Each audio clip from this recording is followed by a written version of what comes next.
Hello everyone, my name is John Locke from LockeInYourSuccess.com, and I'd like to welcome you to The Winning Trade. But first, the required disclaimer material. We want to let you know that this presentation is for educational purposes only. We're not broker-dealers or financial advisors, and we're not making any specific trade recommendations.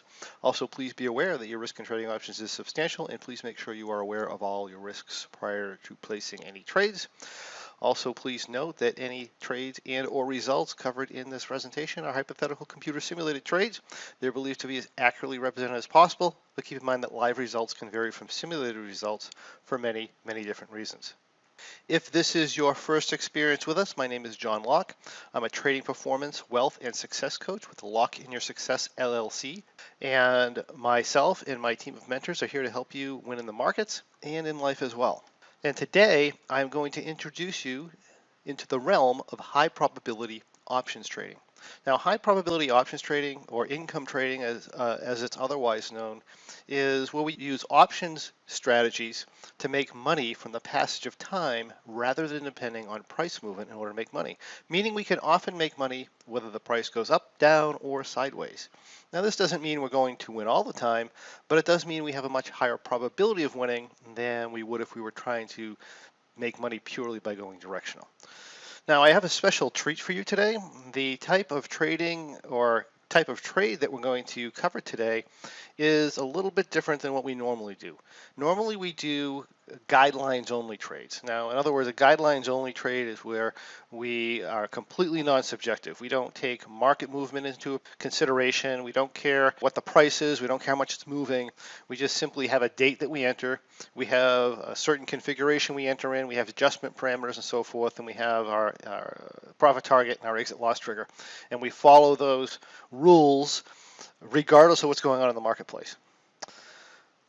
That's a great start when you get into this type of trading. As a matter of fact, I think it's a necessary stage that you actually have to go through. But after you've gone through that stage, you can bring it to the next level. And when we bring it to the next level, I call that professional style income trading. And the reason we might want to do this is because, any given set of rules is going to perform very well in certain types of market environments, but regardless of what you have for rules or indicators on your strategies, there are going to be other market conditions where maybe they don't work out so well, or you'll have a period of underperformance in your strategy. And this is because you're trying to apply the same rule set, the same indicators, to a vastly different environment. And when we do that, when we apply the same procedure to a vastly different situation, then we get differences in outcomes. And a lot of us are looking for a little bit more consistency. So what we're doing here is we're taking the context of the market into consideration. Now, we're not going directional, but we are maybe leaning the trade one way or another. We might be in one configuration versus another configuration. This allows us to increase our returns and consistency through trading income trades with the flow of the market and utilizing trader subjectivity with high probability trading structures. It's really cool. But one of the things I love is it allows you to trade with flexibility and adaptability, meaning that you can, again, be more consistent with your results and make higher income through your trading. And quite frankly, once you get the setup and you figure out what you want to do, you can set up these professional style income trades that require very little management, meaning you can make more money with less work and fewer adjustments. All right, so let's kind of get moving here. Whenever we have a trading strategy, even if we're very subjective, we still have trade rules. And the priority or the most important trade rules you can have is your trade size, knowing what you anticipate for a return, knowing when you're going to exit the trade, which is probably the most important thing. So here we're using a trade size of $35,000 planned capital, and we're going to anticipate or guess, so to speak, what type of return our plan is likely to return given the context of the market when we're setting things up. And from there, we want to determine our exit loss trigger. In other words, how much risk do we have to take in order to make that money? And in this particular trade, like I said, $35,000 trade size, we're going to go for an anticipated return of 20% or $7,000 on our $35,000. This is not a profit target, but this is giving us an idea of what we should expect if the trade goes fairly well. And our exit loss trigger, well, that is a solid number. We want to get out if this thing draws down $2,500. Now, one of the things that I really love about doing things this way is, I have a trade with an anticipated return of $7,000, and I'm only risking $2,500. Most high probability strategies you see, this is going to be 1-to-1. In other words, I'm going to risk 20% to make 20%. Here I'm risking less than 10% in order to make 20%, so that's pretty cool. Okay, so for those of you who are new to us, this is an analytical software called OptionNet Explorer. Along the left column here, we have our calls and puts and each strike of the calls and puts. Across the top, we have our expiration cycles, and down on the bottom here, we have our profit and loss on the trade, current profit and loss. We have our, we call it delta. Now, for those of you who don't know what delta is, this is the price movement risk in the position. So if I was to buy 100 shares of stock, for example, say 100 shares of Disney, and Disney went up $1, I would make $100. That particular position, that size, would have 100 delta. This one here, it has 20 delta, meaning if the price goes up $1, then theoretically this should make $20. And if the price goes down $1 or the S price goes down $1, this should lose $20. We can have both positive and negative delta in these types of positions. And if we have negative delta, it means if the price goes up, the position is theoretically going to lose money. We also have something called theta. This is known as a time decay number. And theoretically, if nothing happens, this position should make $43.63 a day, so it's what we call positive theta. And then we have a vega number, which is a number that represents the software's estimated value change in our position if the implied volatility goes up 1%, and if it goes down 1%, we should be making $313 out of that implied volatility move. And that's what that means. This here is our analytical graph. We have our asset price along the bottom. We are in the SPX. The asset price is $39.24. This is where the dot is, $39.24. Up the right side here is our profit and loss in dollars. If you take a look here, you'll notice a curved line. That's known as our T+0 line, and that's the estimated value of this position at any given price point of the SPX. So right now, the SPX is at $39.24. If we went to $39.50, this is telling us the position would be worth $434, assuming nothing else changes. And if it goes down to, say, $3,900, we should be drawn down about $615. Again, assuming nothing else changes. Over time, this line moves, and with implied volatility, this line moves. So where does it move to? Well, it moves to the triangular line here, or the sharp blue line. And this sharp blue line is known as our expiration line, and this gives us the value of the position at any given price point when the asset expires. So if I were to sit here and do nothing, and the price sat here and did nothing, then the value of this position would be right here, approximately $15,000 if that happened. Of course, that doesn't happen in the market. The market is going to move, and as the market moves, we have something called adjustments. In other words, we'll move this. Generally, the adjustments are minimal in this type of a positioning to the upside, because I really don't have to do much to make money. But to the downside, that's where all my risk is. We'll have downside adjustments to move what we call the expiration tent so that we can make money even if the market goes down substantially here. So what we're doing, and again, if you're new, this may seem a little bit confusing, but I would encourage you to go back and watch other episodes of The Winning Trade where we cover our guidelines trades, or our trading by the guidelines. Okay, so what we have here is we have a subjective income trade is what we're going to do. Now I'm going to start my position with a position that's similar to an X4 version 17. Now, if you are familiar with the X4 series at all, the X4 series contains 3 different trading strategies. And those strategies are designed for different types of market conditions. We have the X4 version 17, which is designed specifically for our more bullish market environments. We have our X4 version 14, which is designed for very volatile environments, but it's a very neutral strategy, right? So this one's a little bit bullish. An X4 version 14 is more neutral, and then we have an X4 version 22, which is more of an implied volatility trading strategy, where it takes advantage of certain types of implied volatility movements. So with a combination of these strategies, generally you can assemble them in a way where you can take advantage of virtually any market. Now, in addition to all the X4 strategies, the X4 program also includes a whole slew of information that's pertinent to subjective trading. We talk about how to analyze the market, how to analyze implied volatility, how to maximize your trade execution. There's over 20 hours of content in that program.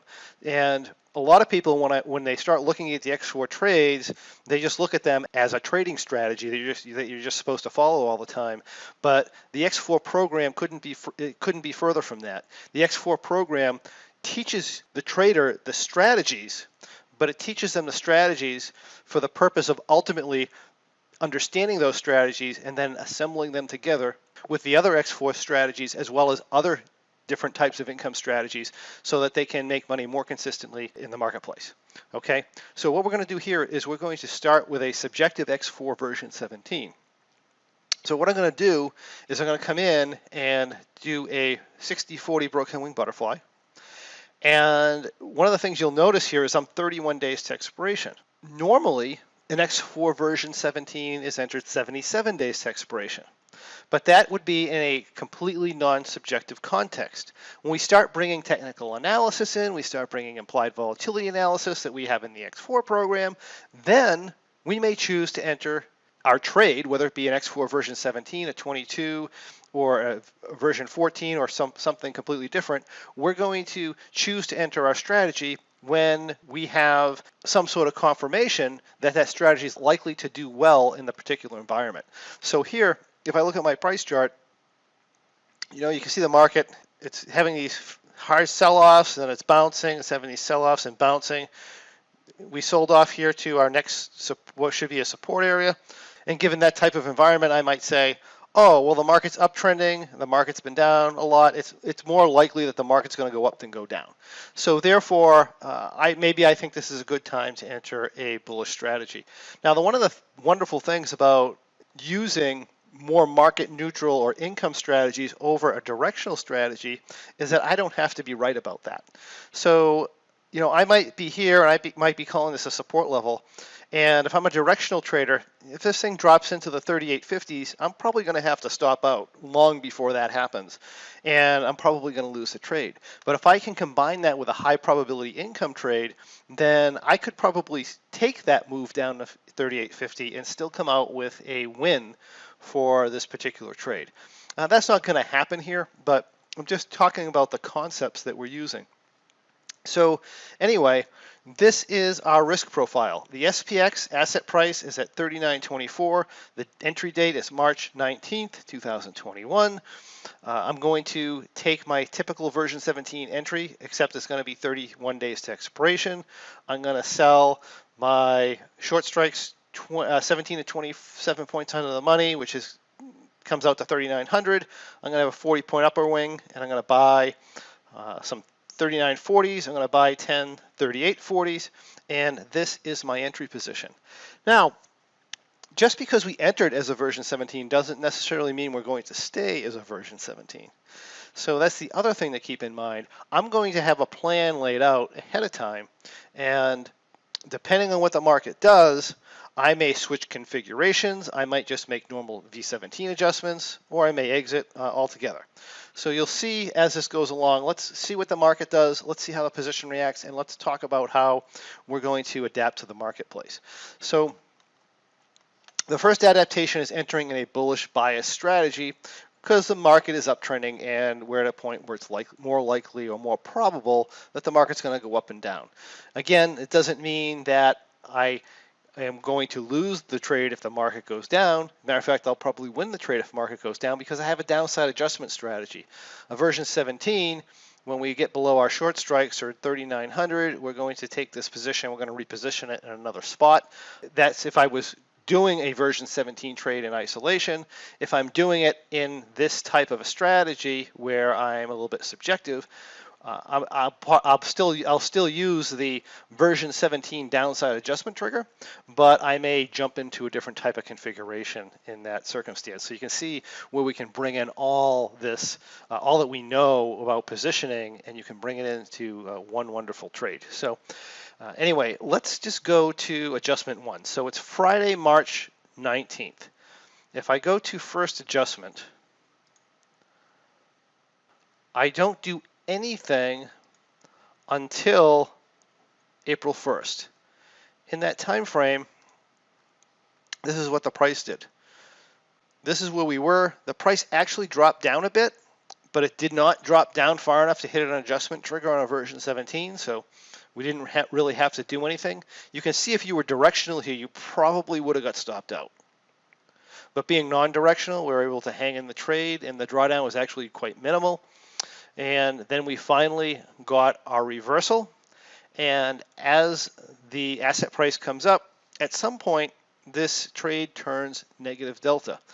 My normal adjustment for next 4 version 17 is when the trade turns negative delta. Again, it's a bullish bias strategy, so when that happens, I'm going to generally adjust it up. Or I'm going, according to the guidelines, I would if I'm doing a non-subjective trade. Now, if I'm doing a subjective trade, I may choose to hold off on that adjustment. I think you might see that a little bit later on. I may choose to hold off because maybe I'm not bullish at that point. Maybe I'm overextended into a resistance point or something like that, right? So where we might be bearish. But in this case here, look at the price charts. We're still bullish. We set in a nice little price pattern here. It's going to have a price pattern target, I don't know, without measuring it, probably in around 4,100 or so. So let's move on here. So what we're going to do for adjustment is this, and that's going to bring us positive delta in our position, and our new position would look like this. So let me clear that, and this is our new position. Let's go to next adjustment here. So here we are. Our last adjustment was April 1st. This one is April 16th. What happened in the marketplace? Well, the market did pretty much what we expected. It continued to rise, right? We're now at 41.87.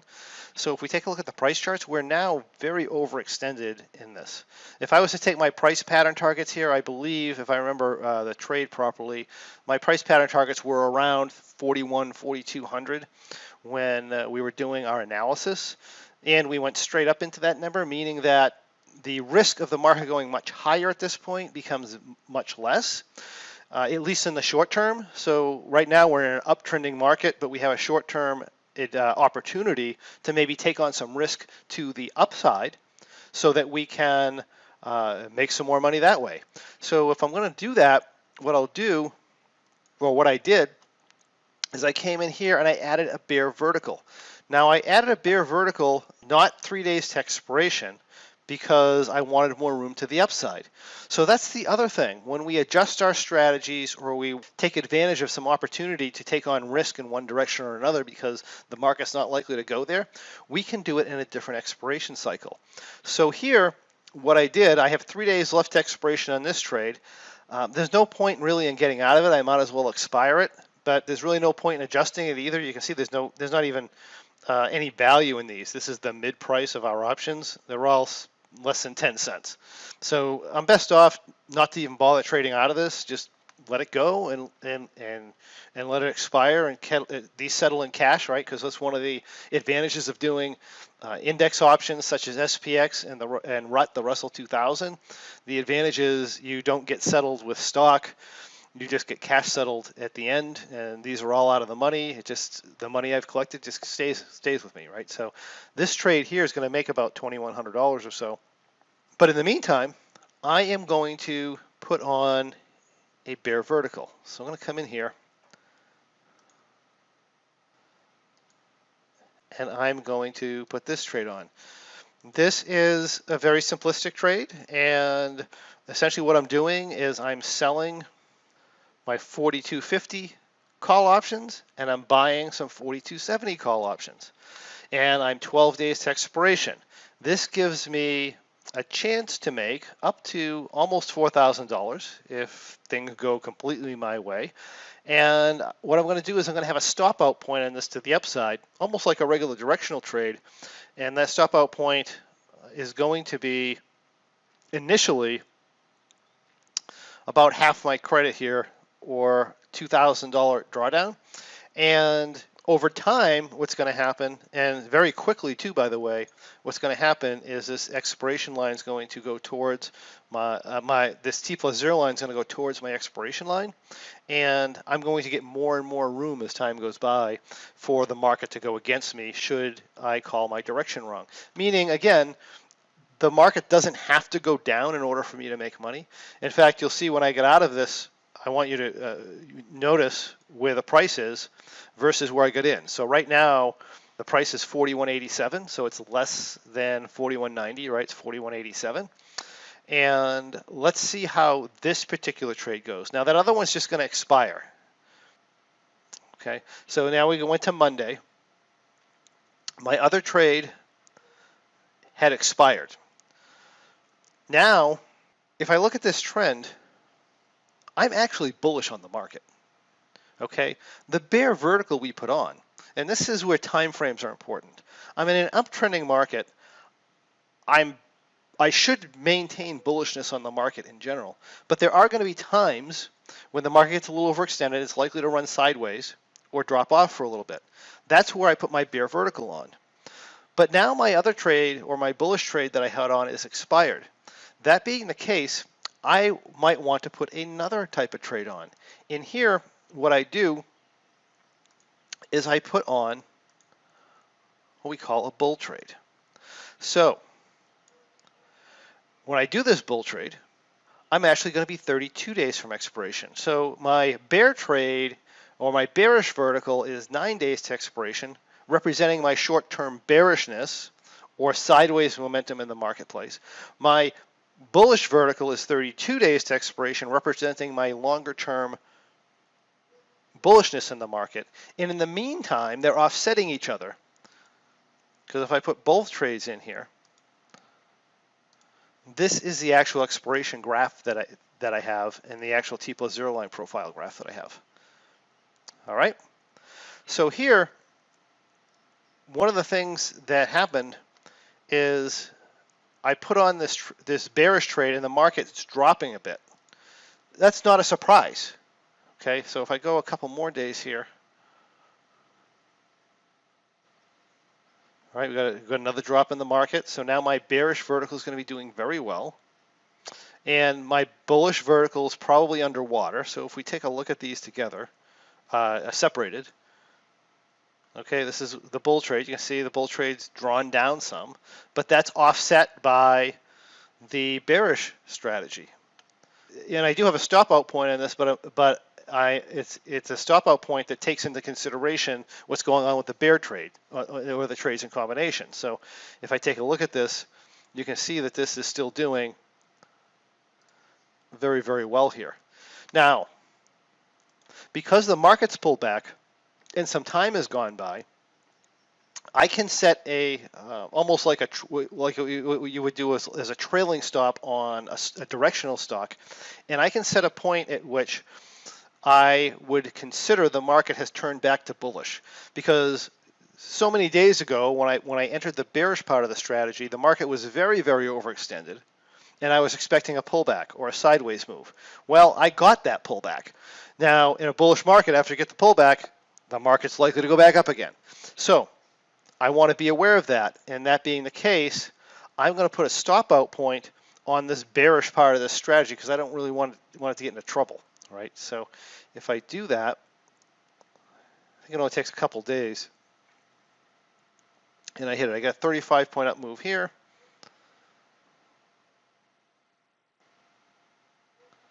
Oh, a bit down.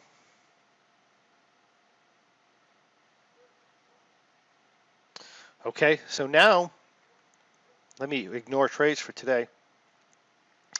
Now what's happening is the market dropped out and now it put in what we call a cup and handle pattern, and this is where it would break out. If it's going to go higher, usually we get fairly aggressive moves off of that. So that being the case, I'm going to stop myself out of this bear vertical, and I'm going to close that. So this is the day that this was closed. This trade, notice it was closed at a profit of around $2,200, $2,300. Even though the asset price is at $41.92. If you remember, we entered the trade when the asset price was at $14.87, and it was a bearish position, meaning that theoretically, if the market went up, I would lose money. The market did go up to $41.92, my exit point, and I ended up exiting this at a profit of about $2,300. That's pretty cool. Okay, so let's move on here. So once I do that, this is what I have left. Now again, I'm not relying on the price to go in my direction in order to win. And now that I got my pullback, and now the market looks like it's taking off again, and it really hasn't broken out yet, I might want to do something maybe to lock in my profits a little bit here and make this position a little bit more friendly or market neutral if the market comes back down again. And one of the things that I can do is I can do what I call a V17 conversion. So what we did here is this was, let me take the bear vertical out of here. This was my initial position, a bullish vertical with shorts at 40.60 and my long strikes at 40.30. I sold 10 more 40.60s and bought 10 40.90s, and I took these ones at 40.30 and I brought them back to 4,000. This puts me in this case, in a 60-30 broken wing butterfly, which is still bullish, but it's a lot less bullish than our previous trades. So if we want to compare them, okay, so I have minus 10 and plus 10.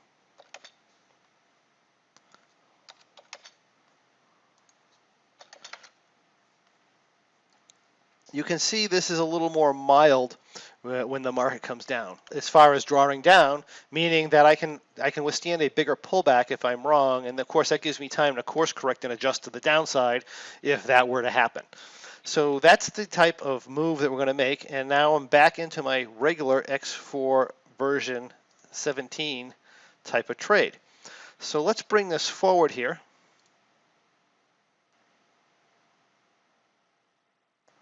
And I'm just going to move forward to our next adjustment.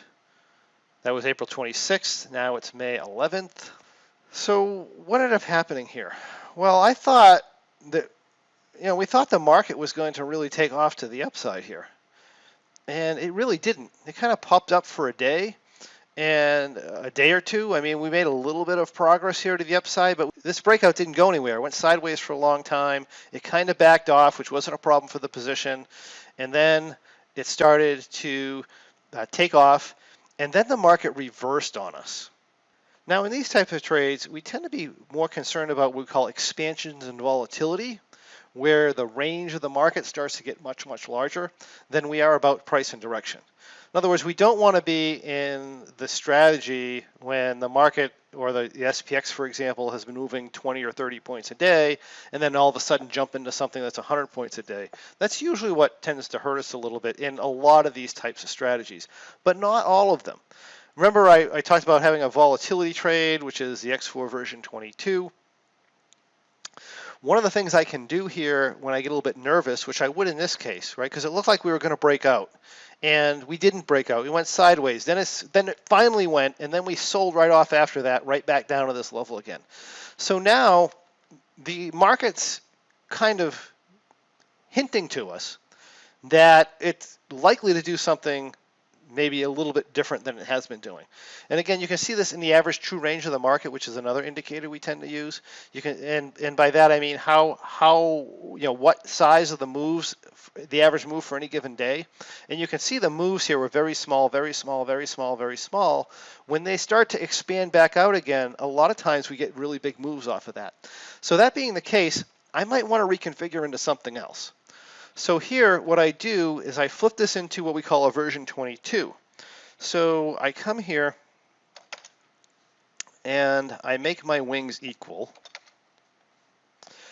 I see what my delta is, and I buy a call. Not a put, but a call. Let's see here. Of right about that delta.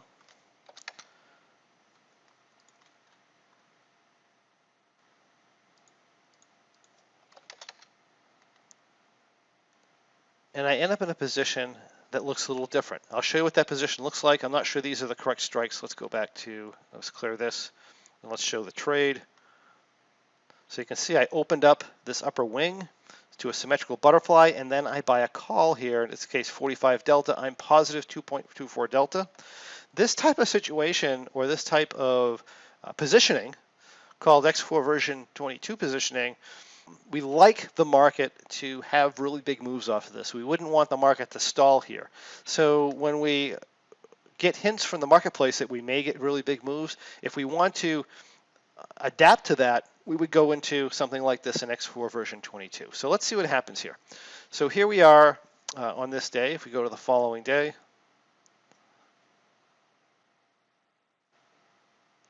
you can see that we did end up getting a decent sized down move, 83 points.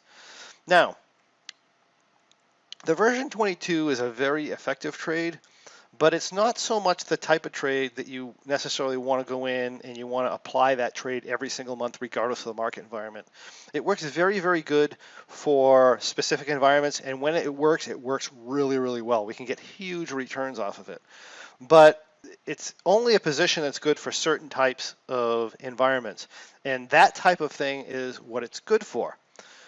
What's happened in the market now is the market pulled back, and I know you don't see my Thinkorswim charts, but when you look at my Thinkorswim or my other charting package, what I have here is I have a, actually maybe I can bring that up for you. What I have here in the SPX on May 12th is I have a trend channel that the SPX has been following really, really well. So if we take a look at this price movement, you can see that the SPX has been holding this price channel really, really well. Meaning that once we get down into the trend channel, which is where we are today, generally what I'm going to do is I'm going to reconfigure, because now I'm still expecting a big price move in the marketplace, which didn't happen, by the way. I'm still expecting a big price move in the market, but I'm expecting the price move to be to the upside because I came down into my trend channel. So what I might want to do is I might want to just switch positioning. And here I switch to what we call an X4 version 14. An X4 version 14 looks like a 17, except it has put protection on it in certain environments. It doesn't have it all the time. But what we did here is we took this upper wing, we brought it back down as if we jumped back into a 17 again. We took a look at our delta. We sold the call as well, so let's sell the call.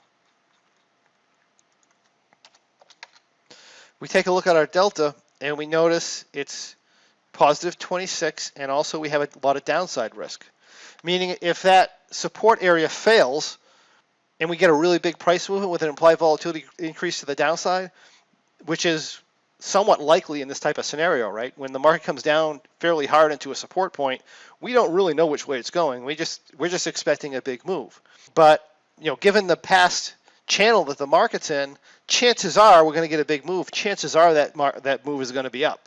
So that being the case, I'm going to lean this to the upside, but I'm also going to add some put protection in case I get a support break there. And it's going to be enough to bring us down under 9 delta. So let's see, 26 minus 9 is going to be, what, 15? So we'll look at a 15-ish call here, put here. And we got to go a little bit hotter than that, right? So we got to go to under 9. Under 9 is going to be here.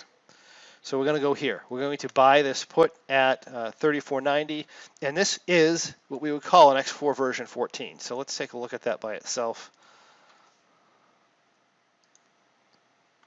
And this is going to be our new positioning here. Okay.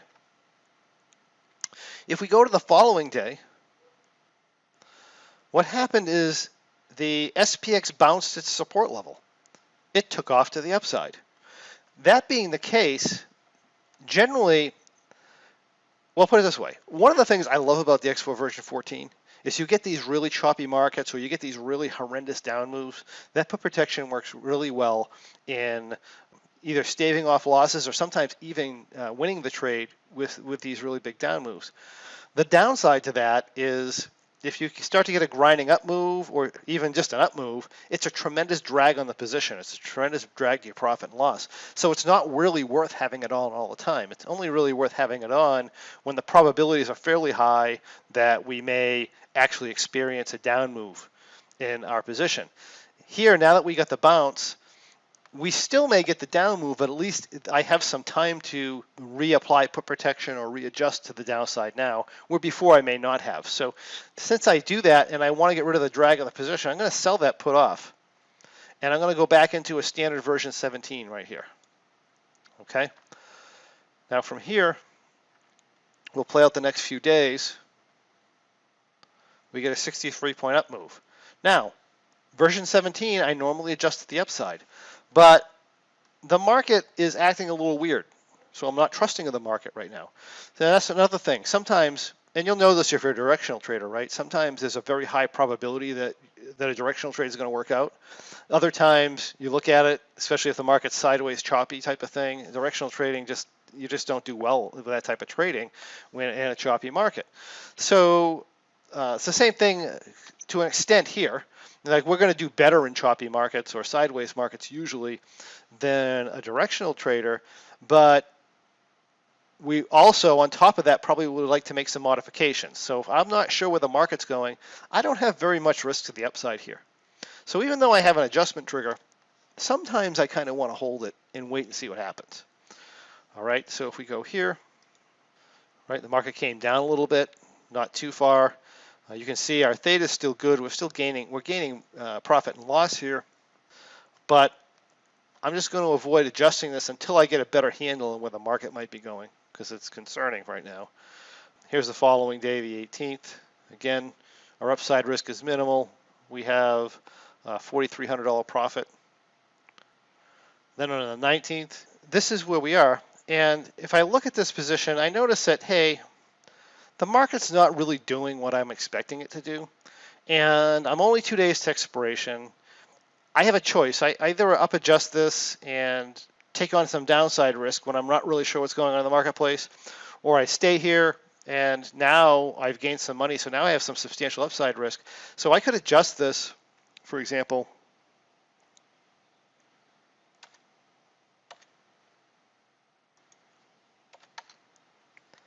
and take off a lot of that upside risk.